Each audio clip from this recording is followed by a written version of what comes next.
Bismillahirrahmanirrahim. Assalamualaikum warahmatullahi wabarakatuh. Innal hamdalillah nahmaduhu wa nasta'inuhu wa nastaghfiruh wa na'udzu billahi min shururi anfusina wa min sayyiati a'malina. May yahdihillahu fala mudilla lahu wa may yudlil la ilaha illallah wahdahu la syarika lah wa asyhadu anna Muhammadan abduhu wa rasuluh. Allahumma salli wa sallim wa zid wa barik wa an'im ala sayyidina Muhammadin wa ala alihi wa sahbihi ajmain. Amma ba'd. Ma'asyiral muslimin, bapak-bapak, saudara-saudaraku, jamaah salat Isya yang dirahmati dan dimuliakan oleh Allah Subhanahu wa taala. Alhamdulillah wa syukrulillah wa la haula wa la quwata illa billah. Kita panjatkan puja dan puji syukur kehadirat Allah Subhanahu wa taala atas berkat rahmat, taufik, hidayah dan inayahnya kita semua dapat berkumpul di salah satu rumah dari rumah Allah Subhanahu wa taala ini untuk kita bersama-sama menjalankan kewajiban kita sebagai hamba Allah yang beriman, salat Isya secara berjamaah.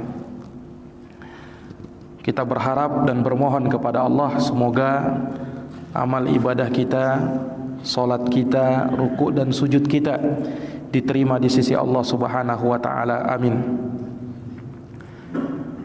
Kemudian tak lupa kita haturkan salawat dan salam semoga terhatur limpahkan kepada junjungan kita Nabi besar Muhammad sallallahu alaihi wasallam, kepada keluarganya, para sahabatnya dan orang-orang yang senantiasa meniti jalannya sampai hari kiamat kelak. Bapak-bapak, saudara-saudara, jamaah salat Isya yang dirahmati oleh Allah Subhanahu wa taala. Di malam hari yang berbahagia ini, seperti yang telah disampaikan barusan, kajian kita membahas tentang keindahan Islam sesuai dengan tuntunan Rasulullah sallallahu alaihi wasallam. Pembahasan ini termasuk dari pembahasan yang terbilang penting, walaupun tentu saja kita ini sudah lama di dalam agama Islam. Bahkan mungkin semenjak lahir kita sudah Islam dan sudah lama kita berislam itu. Sudah puluhan tahun ya, sesuai dengan umurnya, karena dia dari kecil Islam. Atau orang yang baru masuk Islam mungkin ya semenjak dia masuk Islam itu. Akan tetapi banyak dari kita beragama iya Islam, tapi kalau ditanya Islam itu apa? Nah, ini mungkin tidak banyak dari kita yang bisa memberikan jawaban yang tepat. Apa itu Islam?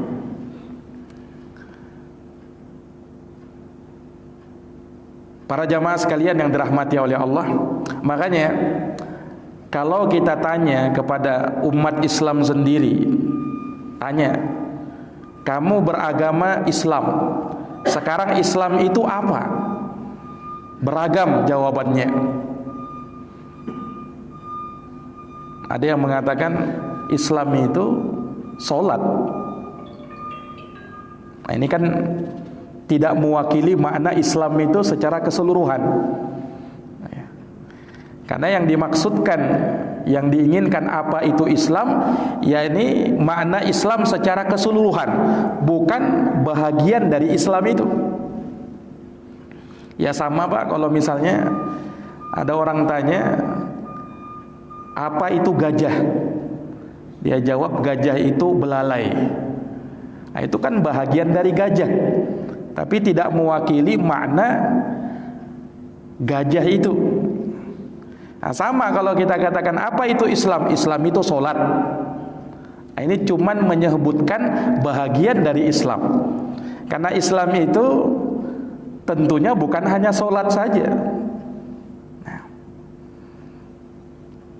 Nah, para jamaah sekalian yang dirahmati oleh Allah, makanya kita perlu tahu apa itu Islam sebelum kita mengetahui keindahan syariat Islam. Karena dari sanalah kita bisa melihat bagaimana indahnya agama kita ini.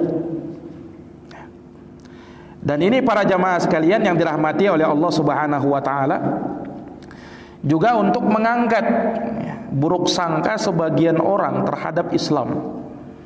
Karena di akhir-akhir ini kan banyak yang menuduh Islam itu sebagai agama teroris lah,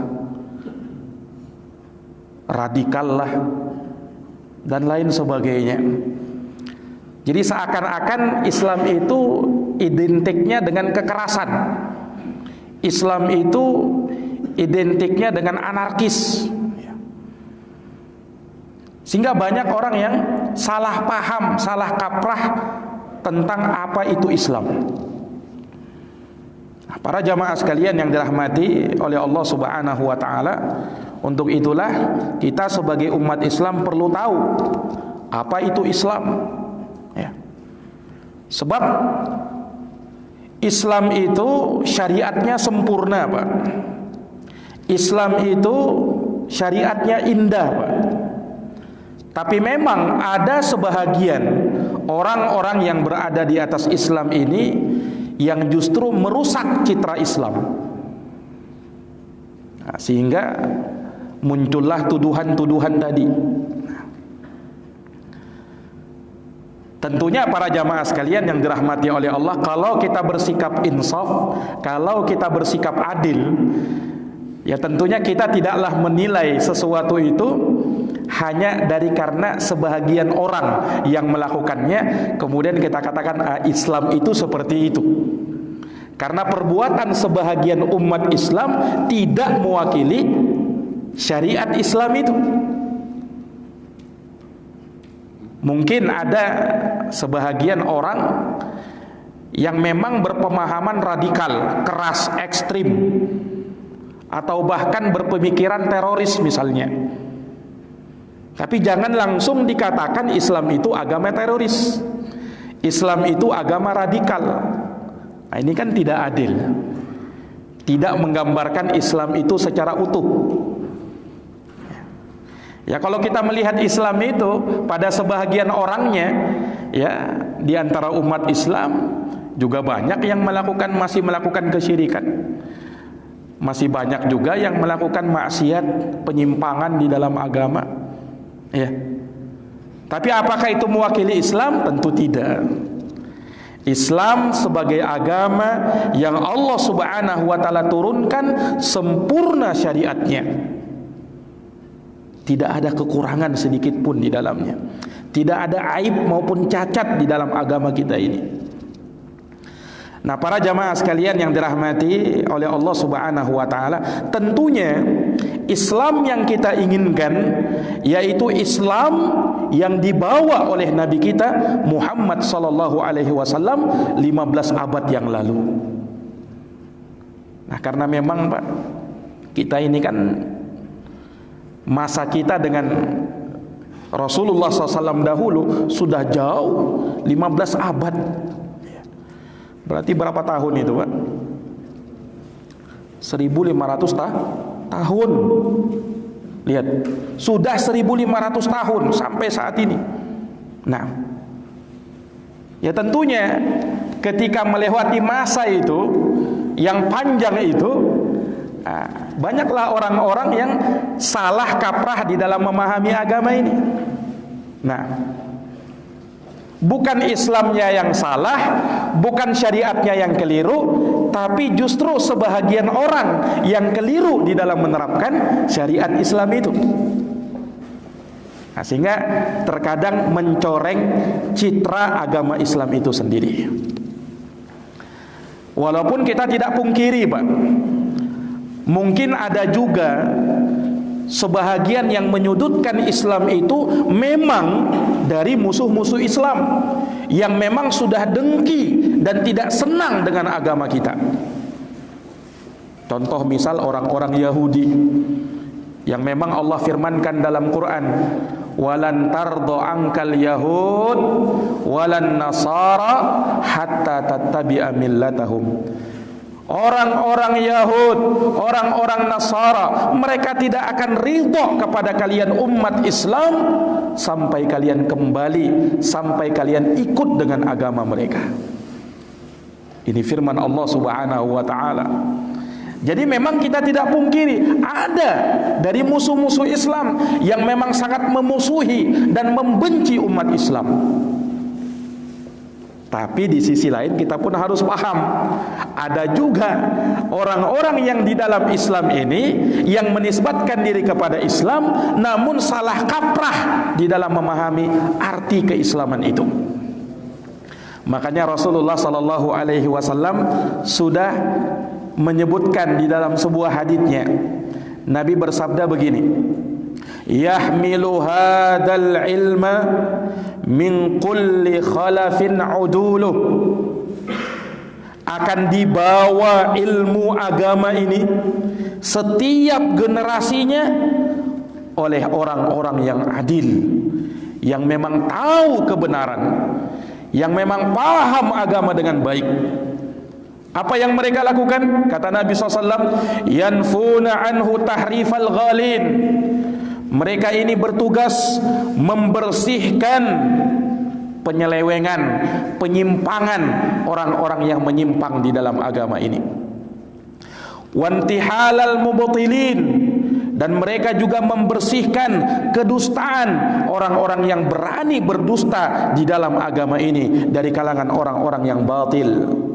Wa ta'wilal jahilin, dan dari takwilnya orang-orang yang jahil.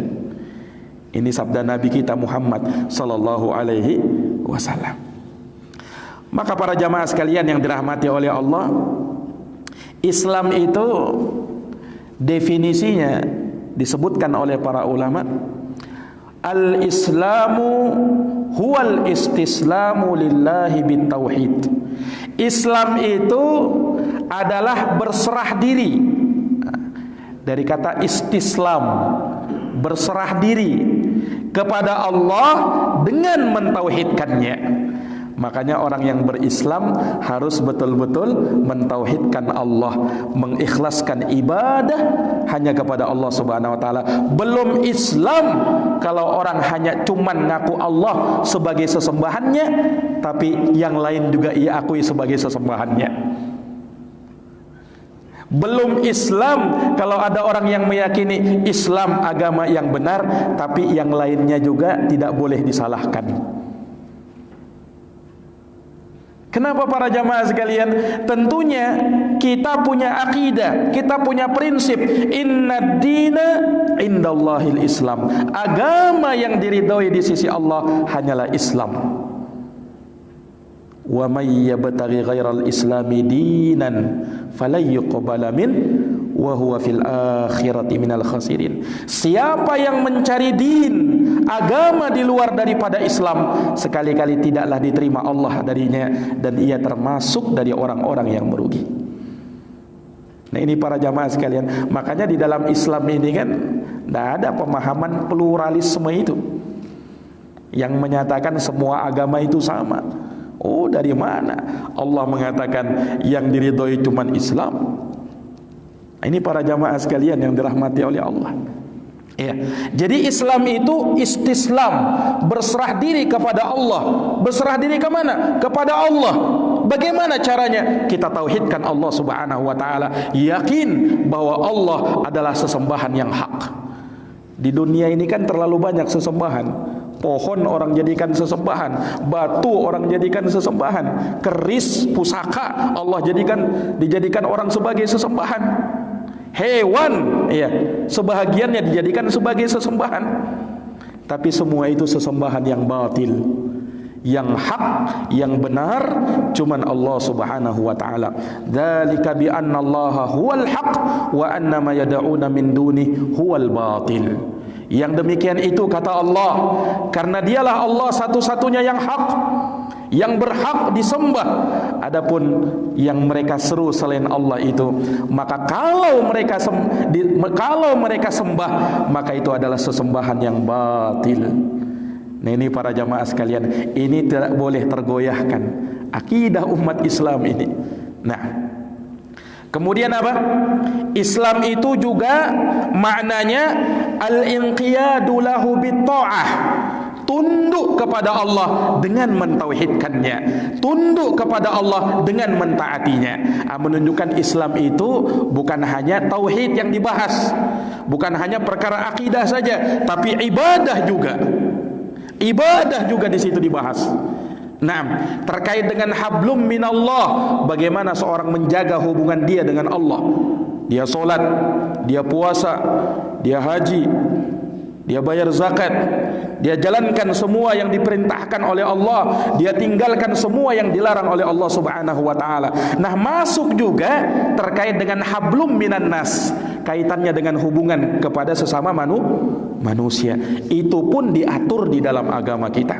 Jadi bukan cuman hablum minallah saja, bukan cuman hubungan kita dengan Allah saja, tapi agama juga mengatur bagaimana hubungan seseorang kepada sesama manusia yang lain. Nah, ini para jamaah sekalian yang dirahmati oleh Allah Subhanahu wa taala. Ya. Nah, dari keindahan syariatul Islam, yang pertama yang harus kita tahu, Islam adalah agama yang sempurna. Islam adalah agama yang sempurna. Nah, Allah berfirman dalam surat Al-Maidah ayat yang ketiga, Al-yawma akmaltu lakum dinakum wa atmamtu alaikum ni'mati wa raditu lakumul Islam madina. Kata Allah, Al-yawma, hari ini, akmaltu lakum dinakum, aku sempurnakan bagi kalian agama kalian, wa atmamtu alaikum ni'mati, aku cukupkan nikmatku atas kalian, wa raditu lakumul Islam madina, dan aku ridha Islam sebagai agama bagi kalian. Ini ayat sangat agung, Pak. Al-Maidah ayat ketiga ini. Sampai-sampai ya, dulu di masa Khalifah Umar bin Khattab, ada seorang Yahudi datang, Pak, kepada Umar. Kemudian berkata, "Ya Amirul Mukminin, wahai Amirul Mukminin Umar, ayatan fi kitabikum, ada satu ayat di dalam kitab kalian itu. Lau nazalat alaina ma'syaral yahud, lattakhadna dalikal yawma ida." Seandainya ayat itu turun kepada kami, orang-orang Yahudi, niscaya kami akan jadikan itu hari raya. Niscaya kami akan jadikan itu hari raya. Sayyidina Umar tanya, Pak, wa ayu ayah, ayat apa yang kau maksudkan? Yahudi ini hafal ayatnya. Dia bacakan, Al-yawma akmaltu lakum dinakum wa atmamtu alaikum ni'mati wa raditu lakumul Islam madinah. Mendengarkan hal tersebut dari Yahudi ini, Umar langsung mengatakan, demi Allah, saya benar-benar tahu di mana ayat itu turun, kapan ayat itu turun, dan pada saat apa diturunkan kepada Nabi kita Muhammad sallallahu alaihi wasallam. Ayat itu turun di hari Jumat, di hari Arafah, yang dikenal sebagai salah satu hari yang agung dalam hari-hari Islam. Di dalamnya apa? Terdapat pernyataan bahwa Allah Subhanahu wa taala telah sempurnakan ini agama. Kalau yang namanya sempurna, Pak, sempurna ini agama, berarti jangan dikurang-kurangi, jangan pula ditambah-tambahi. Kenapa? Islam sudah sempurna, Allah yang sempurnakan. Tidak perlu ditambah-tambahi, sebagaimana tidak boleh dikurang-kurangi. Ini para jamaah sekalian. Makanya syariat Islam itu dari dulu paten seperti itu. Sholat 5 waktu wajib, ya kan? Tidak akan ada revisi ulang, ya kan? Tidak ada akan berubah. Sholat maghrib 3 rakaat, isya 4 rakaat, subuh 2 rakaat, dan seterusnya. Tidak akan ada revisi ulang. Nah, agama kita tidak seperti agama yang lain, Pak. Di dalam agama orang tidak boleh berinovasi. Kalau dalam urusan dunia silahkan berinovasi. Dalam urusan agama mana boleh berinovasi. Oh, saya mau inovasi dulu. Sholat maghrib karena lagi semangat ini, mau saya jalankan 5 rakaat. Mau saya jalankan 5 rakaat. Ya. Apakah diterima di sisi Allah? Tidak. Kenapa? Yang Allah ajarkan, yang Rasulullah tuntunkan cuman 3 rakaat. Kau tambah walaupun dengan niat yang baik, walaupun dengan maksud semangat untuk beribadah, tidak diterima oleh Allah. Tidak diterima oleh Allah. Menunjukkan bahwasanya Islam itu bukan cuman bermodal semangat. Semangat ibadah boleh, tapi harus didasari oleh ilmu juga. Ada tidak tuntunannya? Nah, ada tidak tuntunannya? Jangan dirubah-rubah. Ini agama ini, Pak. Ya, semuanya diajarkan oleh Nabi sallallahu alaihi wasallam. Sempurna agama ini. Suatu ketika ada lagi orang Yahudi datang kepada sahabat yang lain yang bernama Salman Al-Farisi, sahabat dari Persia. Datang Yahudi ini bertanya kepada sahabat Salman, "Ya Salman, hal 'allamakum nabiyyukum kulla syai'in hatta al-khira'ah?" Salman, apakah nabimu mengajarkan kepadamu segala sesuatu sampai tata cara buang hajat? Apa itu diajarkan juga dalam agama kalian? Orang Yahudi nggak kepikir, ya, karena dalam agama mereka nggak diajarkan itu. Apakah tata cara buang hajat juga ada ajarannya, ada tuntunannya? Apa kata sahabat Salman? Ajal, na'am, Nabi mengajarkan kami cara buang hajat, adab-adab dalam buang hajat. Laqad nahana an nastaqbilal qiblata bighaitin aw baulin. Nabi larang kami ketika buang hajat untuk menghadap kiblat, tidak boleh.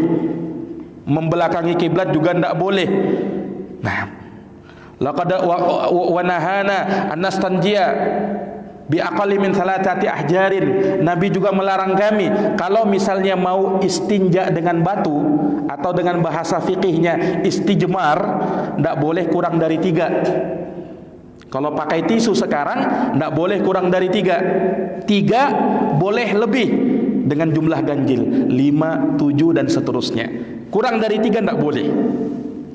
Kalau misalnya kita ingin beristinja dengan apa? Dengan batu atau dengan tisu dan semisalnya. Wa nahana an nastanjiya biyamin. Nabi juga melarang kami untuk buang hajat ceboknya dengan tangan kanan, tidak boleh. Tangan kiri. Adabnya seperti itu.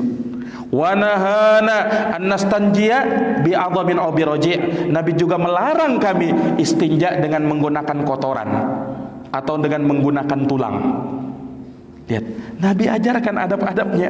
Makanya ketika kita masuk kamar kecil ada tuntunannya kan, dahulukan kaki kiri dulu, baca doa Allahumma inni a'udzubika minal khubuts wal khaba'its. Kita ketika keluar dahulukan kaki kanan, kita ucapkan ghufranaka.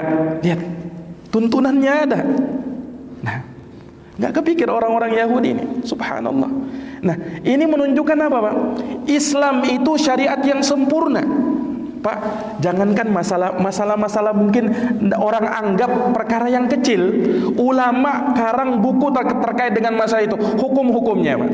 Ada kitab dalam bahasa Arab, judulnya, Pak, Ahkamul Khatam, hukum-hukum seputar cincin. Dikarang oleh Ibnu Rajab, tebal segini, Pak. Nah, hukum-hukum seputar apa? Cincin. Subhanallah. Kalau kita kan tahunya pakai cincin saja, Pak. Iya. Apa kira-kira dibahas di dalam kitab itu? Nah, kalau dalam masalah ini saja dibahas dalam agama kita, apalagi perkara yang lain. Menunjukkan apa? Sekali lagi, Islam adalah syariat yang sempurna. Inilah keindahan Islam itu, Pak. Semuanya diatur, ada tuntunannya. Ya, semuanya ada ilmunya. Nah, makanya Islam itu agama ilmiah. Nabi SAW diutus oleh Allah dengan membawa ilmu dan amal. Huwallazi arsala rasulahu bil huda wa dinil haqq. Dialah Allah yang telah mengutus Rasulnya bil huda, dengan membawa petunjuk. Kata ulama, ay bil ilmin nafi', dengan ilmu yang bermanfaat. Wa dinil haq, dengan agama yang benar. Ay bil amalis salih, maksudnya dengan amalan soleh. Jadi Rasul diutus oleh Allah dengan membawa ilmu yang bermanfaat. Nah, ini para jamaah sekalian yang dirahmati oleh Allah Subhanahu wa taala. Kemudian dari keindahan syariat kita, syariat Islam, Islam itu relevan, berlaku di setiap zaman, di setiap tempat dan waktu, tidak terbatas pada waktu tertentu saja. Nah, sehingga jangan sampai ada yang berpikir, oh Islam itu kan sudah lama, sudah kuno, sudah 15 abad yang lalu. Kita sekarang ini kan di zaman milenial, di zaman modern, tidak cocok diterapkan Islam sekarang. Oh, salah ini orang. Islam itu agama yang cocok di setiap zaman dan tempat. Kenapa, Pak? Kenapa? Karena yang menurunkan Islam ini siapa? Allah Subhanahu wa taala, yang Maha mengetahui apa yang dahulu terjadi, sekarang, dan yang akan datang. Allah yang turunkan, ya kan? Makanya Allah Maha tahu.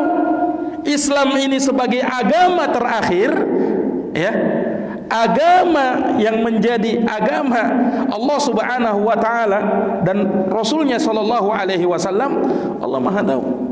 Ya. Sehingga jangan ada yang berpikir, oh kita zaman sekarang ini tidak cocok diterapkan Islam. Subhanallah, Islam cocok di setiap zaman, Pak. Ya, jangan dipikir Islam itu cuma membahas masalah-masalah yang terdahulu. Ya, sementara masalah-masalah kekinian, masalah-masalah kontemporer tidak dibahas dalam Islam. Oh tidak, Islam membahasnya juga. Ya, makanya kan di sana ada yang namanya fikih kontemporer, kekinian. Nah, kalau kita lihat dalil-dalilnya memang sudah lama, Quran, hadis, ya kan? Tapi subhanallah, karena Islam itu bisa diterapkan di setiap zaman, bisa diterapkan di setiap waktu, mesti ada hal-hal yang apa? Ya, yang menjadi solusi dalam perkara itu. Subhanallah, ini keindahan agama kita, Pak. Ya, ini keindahan agama kita, syariatul Islam. Kemudian jamaah sekalian yang dirahmati oleh Allah Subhanahu wa taala, Islam ya juga di antara keindahannya mengatur ya segala dimensi kehidupan manusia. Segala dimensi kehidupan manusia. Jadi Islam memperhatikan kehidupan akhirat dan Islam juga memperhatikan kehidupan dunia. Jadi jangan sampai dikira oh Islam itu kaitannya dengan urusan akhirat saja. Oh enggak, Pak. Dalam urusan dunia pun Islam mengaturnya. Makanya kan ada tuntunannya dalam surat Al-Qasas ayat 77. Allah berfirman apa? Wabtaghi fima ataqallahu ad-daral akhirah wa la tansa nasibaka minad dunya. Cari, kata Allah, upayakan dengan selalu ya, yaitu apa yang Allah sediakan untukmu di negeri akhirat. Tapi jangan lupa kata Allah, bahagianmu di dunia. Nah, jadi akhirat kamu cari, kamu kejar, tapi jangan lupa duniamu. Makanya keliru kalau sebagian orang ada yang taunya cuma ibadah saja, katanya rezeki itu nanti datang sendiri. Oh, ini keliru juga yang seperti ini. Nah, ya, makanan minuman itu kan tidak akan turun dari atas langit, ya. Nah, makanya di dalam Islam kita juga dianjurkan untuk apa? Berusaha, bekerja. Lihat dalam surat Al-Jumu'ah. Nah, fa idza qudiyatis sholatu, apabila salat itu telah ditunaikan, fantashiru fil ard, bertebaranlah kalian di muka bumi. Mengapa disuruh bertebaran? Wabtaghu min fadlillah, cari karunia-Nya Allah. Disuruh kita kan, disuruh mencari rezeki Allah Subhanahu wa taala. Ya. Jadi Islam itu jangan sampai dibahas oh kalau jadi Islam itu orang tidak boleh bekerja, ibadah saja. Oh enggak, Pak. Ya. Di dalam Islam pekerjaan dunia subhanallah bisa menjadi ibadah. Kapan? Kalau dia niatkan ibadah. Maka tidaklah ada cucuran keringat yang menetes kecuali itu sebagai pahala di sisi Allah Subhanahu wa taala. Kenapa? Niatnya, innamal a'malu binniat.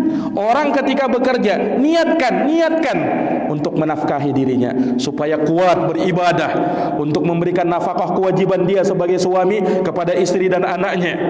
Ini ibadah. Ketika dia keluar dari rumahnya, ibadah. Ketika dia bekerja, ibadah. Pulang dari kerjanya, ibadah juga itu. Nah, maka jangan sampai kita batasi ibadah itu cuman di masjid saja. Ya, ibadah itu luas. Nah, asalkan niat kita baik. Nah, ini para jamaah sekalian yang dirahmati oleh Allah Subhanahu wa taala. Jadi sekali lagi, ya, di dalam Islam mengatur, ya, memberikan, makanya kan ada kaidah-kaidahnya. Di dalam Islam, kalau dalam urusan ibadah asal hukumnya haram dilakukan kecuali kalau ada dalilnya, ada tuntunannya. Baru kita jalankan. Beda dalam urusan dunia. Kalau dalam urusan dunia halal semuanya kecuali kalau ada dalil yang melarang. Baru tidak boleh. Paham ini? Ini dalam urusan dunia, Pak. Semuanya halal kecuali kalau ada dalil yang melarang. Makanya kalau masalahnya dalam urusan dunia ada yang mengatakan ini tidak boleh, ini haram, ini tidak boleh. Tanyakan mana dalil kamu, mana ayatnya, mana haditsnya, ya kan? Ini para jamaah sekalian yang dirahmati oleh Allah. Ya. Beda kalau dalam urusan ibadah. Dalam urusan ibadah asalnya haram dilakukan. Sampai kapan? Sampai datang dalil yang menjelaskan. Ini ada tuntunannya atau tidak? Itu, Pak. Ini dalam urusan agama. Para jamaah sekalian yang dirahmati oleh Allah Subhanahu wa taala. Kemudian di antara keindahan Islam juga memuliakan akal pikiran. Nah, itulah Pak yang membedakan antara kita dengan binatang. Ya. Kalau binatang tak punya akal, ya kan? Ya mereka ya mungkin dikatakan sebagian orang ada instingnya katanya. Iya. Ada instingnya. Nah, tapi kalau akal mereka tak punya. Ya. Nah, yang membedakan manusia dengan hewan akal pikiran. Akal pikiran. Makanya Allah muliakan manusia dengan hal tersebut. Ya, Islam memuliakannya. Makanya Islam itu nanti memberikan beban syariat kepada siapa? Kepada muslim yang berakal, ya kan? Kalau yang belum berakal, maka tidak ada beban syariat. Makanya orang gila, ya, orang yang tidak waras, demikian halnya orang yang lagi tertidur, ya kan? Ketika itu dia tidak terbebani syariat. Nabi bersabda apa? Rufi'al qalam an thalath. Diangkat pena itu dari 3. Tidak ada beban syariat. Siapa? Kata Nabi, anil majnun hatta yafiq. Yang pertama dari orang gila sampai dia sembuh. Kalau sembuh baru ada beban syariat.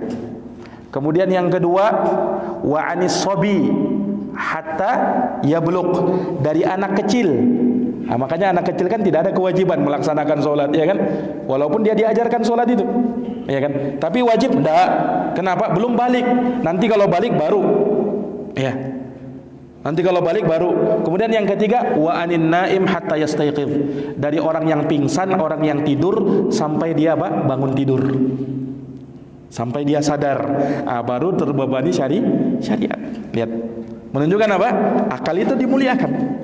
Tapi ingat Pak, akal dimuliakan di dalam Islam, tapi akal bukan untuk mengotak-atik syariat. Bukan untuk mengotak-atik syariat. Ya, akal mesti tunduk dengan syariat. Ya, kita memahami syariat, Quran dan Sunnah dengan akal tentunya, ya kan? Dengan akal. Tapi jangan sampai akal ini mengotak-atik syariat. Sehingga kalau misalnya tidak sesuai dengan akalnya, dia tolak. Oh, ini tidak benar, Pak. Kenapa? Akal itu punya batasan juga. Makanya jangan didewakan itu akal. Imam Syafi'i pernah berkata begini, inna lil aqli haddan yantahi ilaih kama annal basar haddan yantahi ilaih. Kata Imam Syafi'i, sesungguhnya akal itu punya batasan. Ia berhenti di atas batasannya, tidak bisa dia lampaui. Sebagaimana pandangan juga punya batasan, ya kan? Ya, punya batasan. Nah, dia berhenti di atas batasannya itu, tidak bisa dia lewati, Pak. Nah, ini para jamaah sekalian yang dirahmati oleh Allah Subhanahu wa Ta'ala. Makanya jangan sampai kita tolak kebenaran gara-gara tidak sesuai dengan akal, atau kita lebih mendewakan akal kita. Nah, ini penyakitnya iblis, Pak. Iblis dikeluarkan dari surga. Iblis itu sebelumnya penduduk surga loh, bahkan termasuk makhluk mulia di sisi Allah Subhanahu wa Ta'ala sebelum dia durhaka sama Allah. Tapi ketika Allah perintahkan dia sujud kepada Adam, Allah ceritakan dalam Quran, diulang-ulang oleh Allah, banyak ayatnya dalam Quran.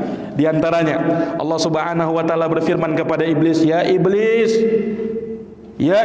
wahai iblis, ma mana'aka an tasjuda id amartuk. Apa yang menghalangi kau untuk sujud kepada Adam ketika aku perintahkan kamu sujud? Apa yang menghalangi kamu itu? Lihat jawabannya iblis, Pak. Lewat akalnya, kias-kiasnya, ya, analoginya. Apa kata dia? Ana khairun min, saya ya Allah lebih baik dari si Adam. Khalaqatani min nar wa khalaqatahu min tin. Kau ciptakan saya dari api, sementara Adam cuman dari tanah. Menurut akalnya iblis, lihat, menurut akalnya iblis, tanah lebih rendah derajatnya daripada api. Subhanallah. Gara-gara itulah iblis dikeluarkan dari surga dan menjadi makhluk yang dimurkai oleh Allah Subhanahu wa Ta'ala selama-lamanya. Kenapa? Menolak kebenaran hanya dengan akalnya. Ini Islam memuliakan akal, tapi jangan sampai akal itu dewa-dewakan. Para jamaah sekalian, kemudian dari keindahan syariat Islam, Islam itu agama rahmatan lil alamin. Wa ma arsalnaka illa rahmatan lil alamin. Tidaklah kami mengutus engkau wahai Muhammad kecuali sebagai rahmat untuk semesta alam. Jadi Islam itu rahmat, Pak. Agama kasih, agama sayang, agama yang menebarkan apa? Kasih sayang. Jadi jangan sampai ada yang memahami Islam itu agama yang keras, sangar, ekstrim, kekerasan, ya. Enggak. Islam itu rahmat, sayang, menebarkan kasih sayang. Jangankan manusia, hewan saja. Subhanallah. Tentunya kita semua tahu bagaimana Islam itu mengatur, rahmatnya Islam itu. Ya. Bahkan kepada hewan yang disyariatkan untuk disembelih. Apa kata Nabi SAW? Innallaha katabal ihsan ala kulli syai'. Allah menetapkan untuk berbuat baik terhadap segala sesuatu. Idza qataltum fa ahsinul qitalah wa idza dabahtum fa ahsinud dibaha. Kalau kamu mau sembelih hewan, perbaiki cara sembelihanmu. Ya, wal yuhidda ahadukum syafratah wal yurih dabihatah. Hendaknya kamu tajamkan pisaumu, jangan sembelih hewan dengan pisau tumbul. Nah, kasihan hewannya. Ya, wal yurih dabihatah. Segerakan gesekan pisaumu itu supaya jangan sampai membuat hewan itu menderita. Subhanallah. Ini Islam, Pak. Kepada hewan seperti ini. Nah, bagaimana lagi kepada manusia? Ya, rahmatnya itu Islam. Nah, maka maha benar Allah yang mengatakan, wa ma arsalnaka illa rahmatan lil alamin. Tidaklah kami mengutus engkau wahai Muhammad kecuali sebagai rahmat untuk semesta alam. Kemudian yang terakhir dari keindahan syariat Islam, ketahuilah jamaah sekalian, Islam adalah agama yang mudah. Islam agama yang apa? Yang mudah, syariatnya mudah. Allah tidak ingin menyulitkan anak Adam. Allah tidak ingin menyulitkan umat manusia. Mudah syariatnya. Berdasarkan sabda Nabi SAW apa? Inna dina yusrun. Sesungguhnya agama itu mudah. Nah, kalau dia mudah, maka tidak boleh orang bersikap ekstrim, memberat-beratkan dirinya dalam beragama. Islam mudah kok. Islam itu agama yang mudah. Sesuai sabda Nabi tadi. Lihat syariatnya, Pak. Dipermudah oleh Allah. Ketika kita menjalankan atau bahkan sebelumnya rukun Islam yang 5 itu, ya, Islam dengan keislaman kita mengucapkan 2 kalimat syahadat. Luar biasa 2 kalimat syahadat ini, Pak. Sering kita ucapkan di lisan kita, di solat kita tidak lepas dari syahadat itu. Nah, tapi luar biasa keutamaannya, konsekuensinya. Ya, kita hidup dengan hal tersebut, meninggal dengan hal tersebut, jaminannya surga Allah Subhanahu wa taala. 2 kalimat syahadat. Solat yang Allah Subhanahu wa taala wajibkan, solat 5 waktu, mudah syariatnya. Lihat, dulu Pak, sebelum ketika solat ini disyariatkan oleh Allah, ya, kalau mau tahu sejarahnya, berapa yang dulu Allah syariatkan? Berapa waktu, Pak? Bukan 5 waktu, 50 waktu.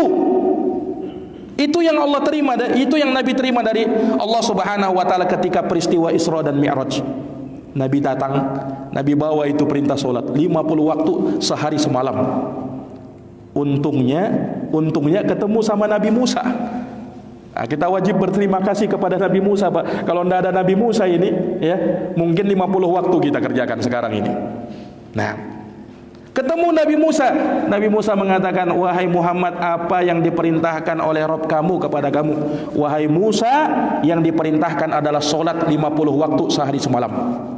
Apa kata Nabi Musa? Kembali kamu kepada Rabbmu. Umatmu tidak akan sanggup. Kenapa? Nabi Musa sudah berpengalaman, Pak, dengan Bani Israel, ya kan? Betapa sulitnya dia mendidik Bani Israel. Ya, umat mudah akan sanggup, wahai Muhammad. Kembali kamu kepada Rabbmu, minta dispensasi. Ya, kembali Nabi kita Muhammad SAW. Terus Nabi bolak-balik, Pak. Nabi bolak-balik. Nabi Musa terus mengatakan, minta lagi dispensasi sampai 5. 5 ini pun Nabi Musa katakan kembali lagi. Umat muda akan sanggup. Kata Nabi kita Muhammad, wahai Musa, aku sudah malu kepada Rabbku. Terlalu banyak sudah bolak-balik ini. Sudah cukuplah ini 5 waktu ini yang aku bawa untuk umatku. Nah inilah yang Allah Subhanahu wa taala wajibkan terus sampai pada hari ini dan sampai hari kiamat insyaallah taala. Para jamaah sekalian yang dirahmati oleh Allah Subhanahu wa taala, 5 dari 50 jadi 5, Pak. Bayangkan kira-kira bagaimana kalau yang diwajibkan itu 50 waktu. Kira-kira bagaimana itu, Pak? Nah, subhanallah. Rahmat Allah menjadikan solat itu cuma 5 waktu. Nah, jangankan 50 waktu kan, 5 waktu ini saja masih banyak yang melalaikannya. Mau 50 waktu. Subhanallah, mudah syariat ini. Nah, lihat di dalam solat ada kewajiban-kewajiban, ya kan? Ditunaikan begini dan begini, tapi ada keringanan pada saat-saat tertentu. Ketika sedang safar, boleh solat itu dijamak, boleh solat itu dikosor, ya kan? Yang tadinya 4 rakaat jadi 2 rakaat. Yang tadinya harus masing-masing waktu zuhur dan asar boleh dijamak, entah jamak takdim dikerjakan di waktu zuhur atau takhir dikerjakan di waktu asar. Maghrib isya pun demikian. Lihat, ketika sholat sedang sakit, tidak mampu berdiri Ustaz, sholat dalam keadaan duduk. Tidak mampu duduk Ustaz, sholat dalam keadaan berbaring. Tidak mampu berbaring Ustaz, bagaimana sholatnya? Berisyarat Ustaz, berisyarat. Lihat, Islam tidak memberikan keharusan harus begini. Tidak, ya, tapi dipermudah. Nah, selama nyawa masih dikandung badan, raga belum berpisah dari ruhnya, tetap wajib sholat. Jangan mentang-mentang sudah sholat, oh kan agama mudah Ustaz, ya saya tinggalkan sholat dulu karena lagi sakit. Nah, ini bukan Islam itu mudah, tapi mempermudah-mudah agama namanya. Beda antara Islam mudah dengan mempermudah-mudah. Jangan berdalilkan, oh Islam kan mudah. Ketika puasa Ramadan misalnya sedikit capek, buka saja. Dalilnya apa? Islam mudah. Ustadz bilang Islam itu mudah. Oh, ini mempermudah-mudah namanya ini. Nah, tidak seperti itu. Ya, Islam itu mudah kapan? Selama berada di atas tuntunan syariat. Nah, itu mudah, kita dapatkan mudah di situ.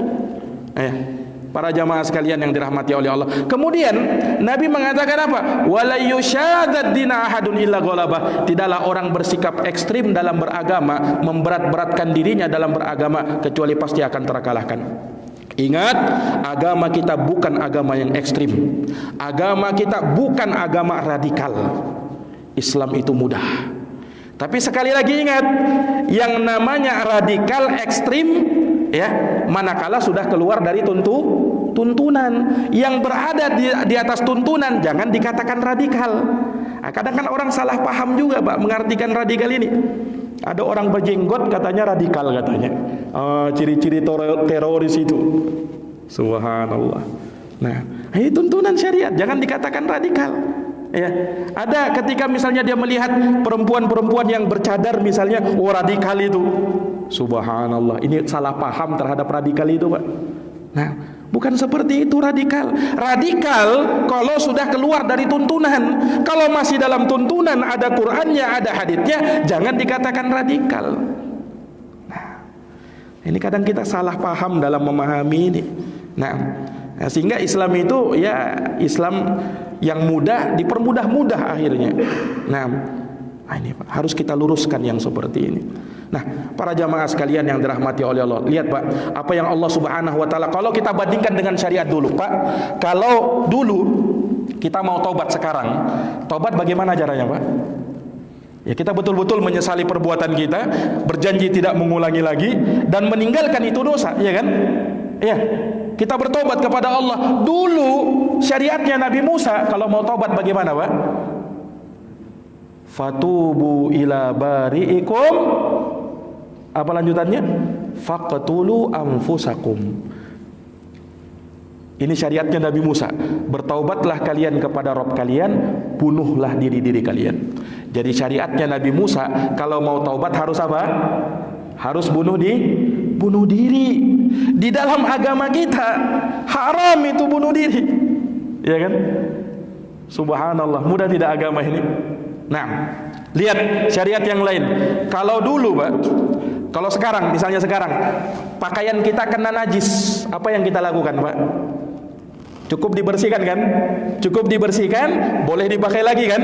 Kalau dulu syariat zaman dulu, Pak, syariat zaman dulu, kalau kena najis ini pakaian, celana kena najis, haram selama-lamanya dipakai. Harus dipotong itu. Nah, subhanallah. Lihat betapa mudahnya syariat kita. Kalau mau dibandingkan dengan syariat dulu. Nah, tinggal kitanya lagi, Pak. Nah, Allah sudah mudahkan ini agama, tinggal kitanya lagi mau tidak dengan kebaikan itu. Nah, para jamaah sekalian yang dirahmati oleh Allah, mungkin saya kira ya cukup sampai di sini apa yang bisa kami sampaikan ya, karena waktu yang membatasi kita sudah pukul 9. Mudah-mudahan apa yang kami sampaikan ya di pertemuan singkat ini bisa memberikan faedah kepada kita, menambah ilmu kita, menambah wawasan kita, menambah kecerdasan kita.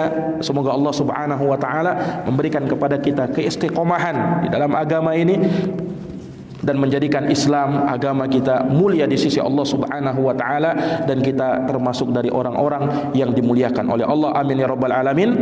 Demikian kami akhiri dengan doa kafaratul majlis. Sekira tidak ada tanya jawab ya? Ya. Nah, ada tanya jawab. Ya. Ana. Waalaikumsalam warahmatullahi. Karena tadi menyinggung sebelum binanas, Ustaz. Jadi alhamdulillah di Mespama kan sebenarnya penghuninya banyak, Ustaz. Mungkin ribuan udah ada ini. Cuma kalau kita lihat kondisi sekarang, di tiap 5 waktu sholat jamaah itu paling mentok 3 saf, Ustaz. Nah, sebagai bentuk perwujudan hablum minanas, bagaimana yang baik kita, Ustaz, terhadap orang-orang yang mungkin belum terketuk hatinya untuk bisa ramaikan masjid, Ustaz? Nah, baik, jazakumullah khairan. Iya.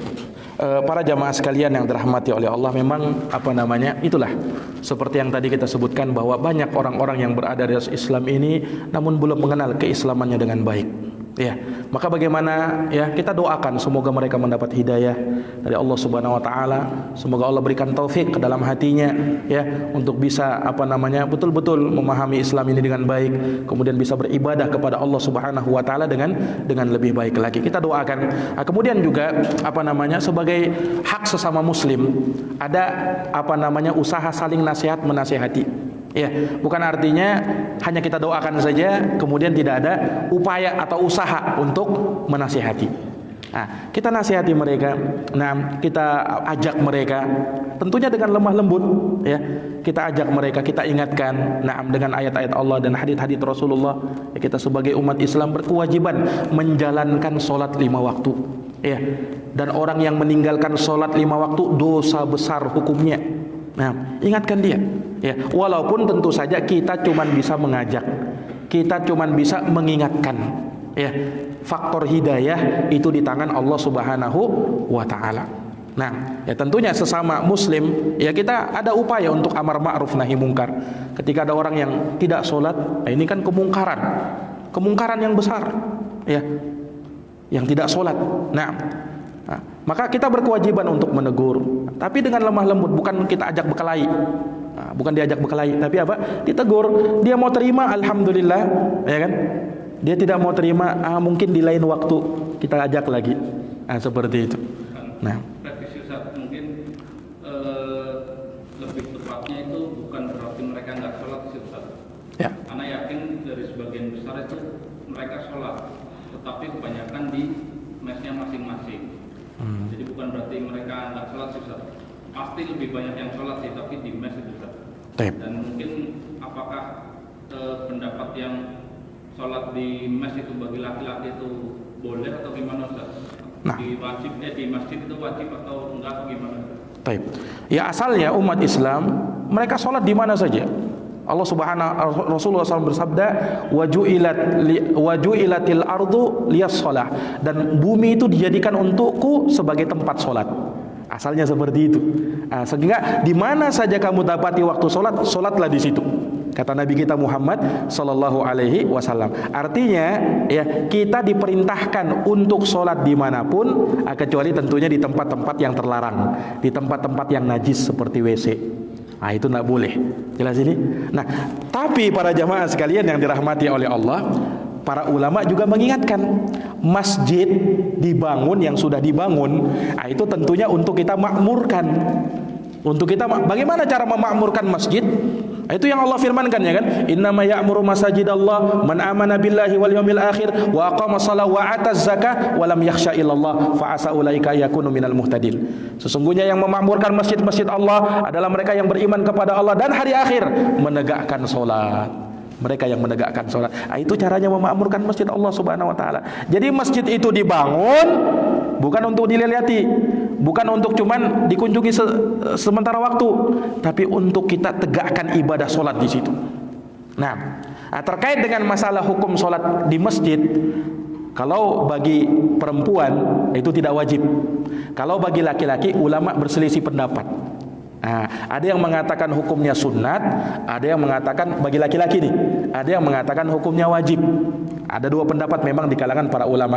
Tapi mereka mengatakan sah-sah saja orang sholat di rumah, sah-sah saja.